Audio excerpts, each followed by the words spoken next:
Hey, what's up, everyone? It's Coach Cal, and today I'm gonna check in with you. What a check in is basically, I'm Coach Cal, and I'm gonna let you know how I'm feeling. So, how I'm feeling right now, I feel feel really like I'm in my solar plexus. I feel grounded. I feel centered. I feel safe. I feel calm. Real simple. Okay, so we got the check in. My goal for today was to do 100 burpees, and I did that. So yeah, now that you know how I'm feeling and you know what my goal was today, I reached it. It's what we call a check-in. So what I would like to talk to you today about is my journey, and I have so much to share that I believe that will be of benefit to humanity and to other people.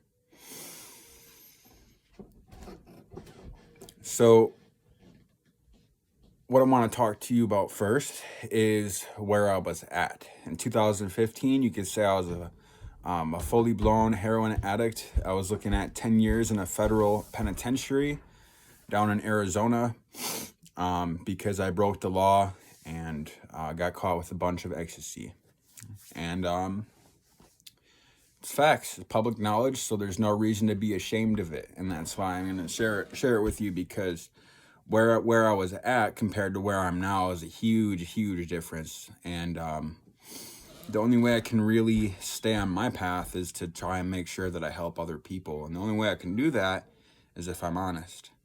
So what it looked like to me at the depths of my addiction, at the depths of my struggle, survival state, looking at 10 years in the feds is kind of a scary thing when you're 21 years old. And, I ended up doing 4 years in prison, and that kind of messed me up mentally.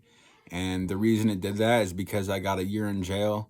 They let me out on probation, and I just, I had every intention of doing good, okay? But then you get involved with the wrong friends or the wrong partner, and you get quickly sucked back into the same thing. So what that looked like for me is, after I had done my first year in jail, I had the wrong partner that I was with. Of course, being in jail and being in solitary confinement a lot of that time, I was just seeking companionship, affection, any source of attention. And so in that way, I was still very fragile without realizing it. Now, I got out of jail. I was doing really good. Had my own apartment, a car, a job. I was doing my best. And long story short, my girlfriend had gone to Illinois, and I gave her a call because she was at a concert and broke her nose. And I said, just checking in. Hey, how was the concert? What's up? You okay? And man, this voice answers, and his name is Kyle. And Kyle's her ex-boyfriend of 8 years. And so you can guess how that went. It didn't go good. And here this person was telling me, I want to be with you. I want to marry you, this and that. And so to have my world at the time crushed, I'm looking back non-judgmentally at the lessons I've learned, because I reacted very negatively to this. And now I can look back and I can kind of smile about it, and I would take it a lot better. Wouldn't even bat an eyelid. But at the time, you're not thinking clear and you make poor choices. So with that being said, I made a willful choice to break the law and to just get fucked up. And during this course of the time, I developed an addiction to opiates so strong that I would start puking and get very sick. Feels like every bone in your body is being smashed by a hammer when you don't have that. And so in my mind, eventually I came to the conclusion, hey, I want to stop. I want to quit. And so I managed to use a form of cough syrup to kind of get off the shit without the withdrawals. And I was doing good. New location, new situation. Was trying really hard to get away from this. And I'm going to tell you,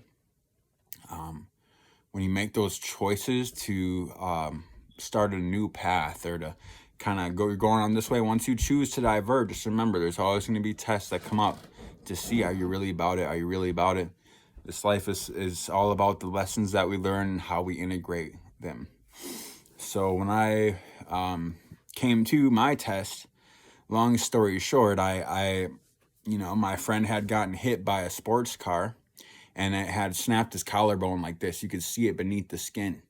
And so, of course, he's on Oxycontin, and he's so fucked up that me being around my friend at the time, it was just so much to come off out of an addiction and trying to be sober and get well, that I ended up relapsing. But this time, instead of getting the drugs from the normal person, it was their cousin, and it wasn't heroin. It wasn't even fentanyl. It was stronger than that. And I remember doing it, and I didn't feel high, and I'm just thinking to myself, and the reason why I'm being so graphic and sharing this with you is because it's how people really think when they're like, in that dark, cloud, you know what I mean? So I'm thinking I didn't even really get this recreational effect from heroin. It was something that was a chemical, that was synthetic.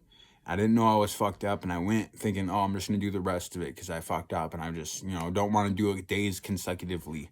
But this thinking is exactly what caused me to wake up in a plastic tarp on the way to the coroner.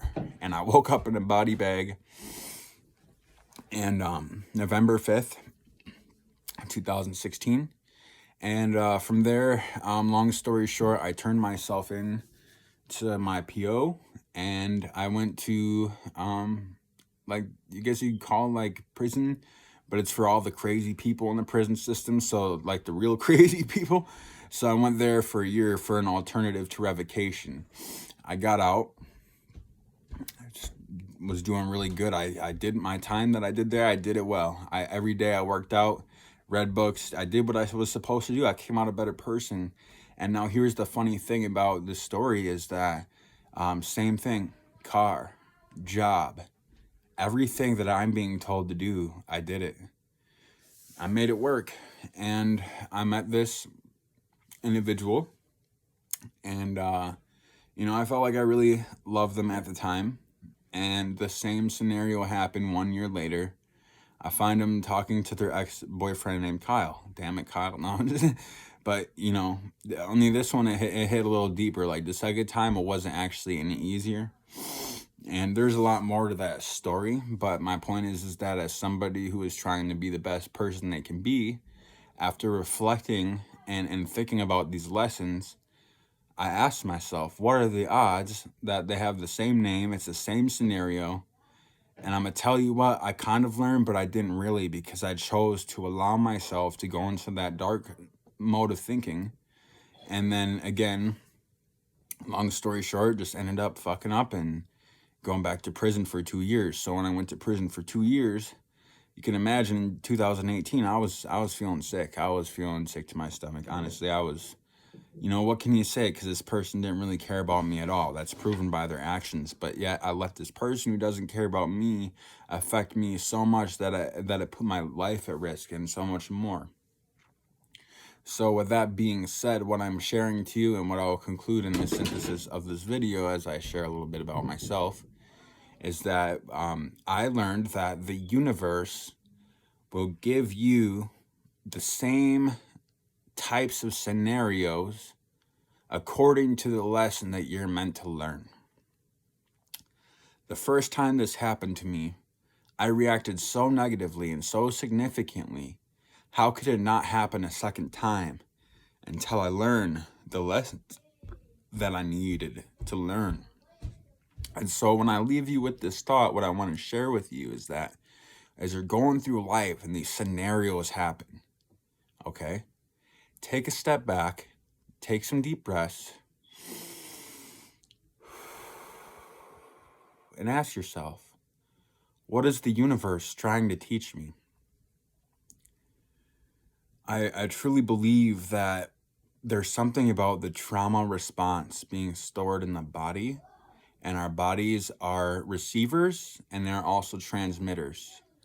And some people call that the law of attraction.